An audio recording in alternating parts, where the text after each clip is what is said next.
எல்லாரும் எப்படி இருக்கீங்க? நல்லா இருக்கீங்களா? என்ன கீதா இப்படி இருக்கு அப்படின்னு பார்க்குறீங்களா? கொஞ்சம் கோல்டு அதிகமாயிடுச்சு, அதனால தொண்டையில் கிச் கிச் கிச். சரி, இப்போ இந்த பதிவு எதுக்காக? சரி அனைவருக்கும் மாலை வணக்கம்.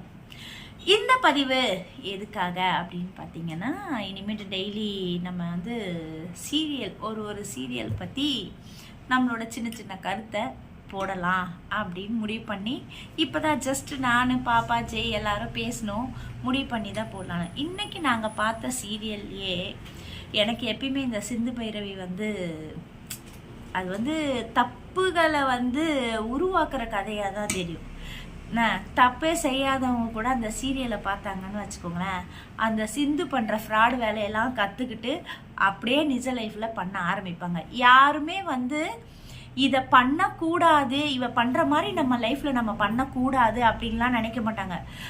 சிந்து சீரியலில் அதை பண்ணால, அதை நம்ம பண்ணுவோம், அந்த மாதிரி டெக்னிக் நம்ம யூஸ் பண்ணுவோம் அப்படின்லாம் பண்ணுற உலகம் தான் இது. யாருமே அது தப்பு, அந்த மாதிரி நம்ம லைஃப்பில் இந்த மாதிரி ஒரு விஷயம் நடக்கக்கூடாது, நம்ம அதை நடத்தியும் காட்டக்கூடாது அப்படிலாம் அவ்வளோ நியாயமாக நடந்துக்கிற உலகம்லாம் இது கிடையாது.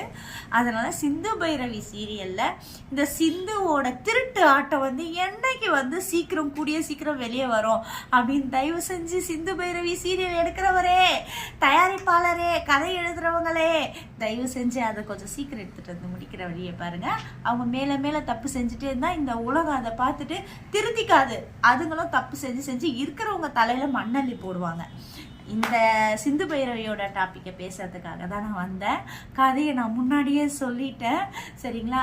அப்படியே சீரியஸாக கொண்டு போகிற மாதிரி கொண்டு போயிட்டு அப்படியே வச்சு அழுத்தி விட்டுறாதீங்க. நல்லபடியாக சீக்கிரமாக வந்து சிந்துவோட குட்டுகளை வெளியே காட்டுங்க. ஓகே, இன்றைய பதிவு சிந்து பைரவி முடிந்து.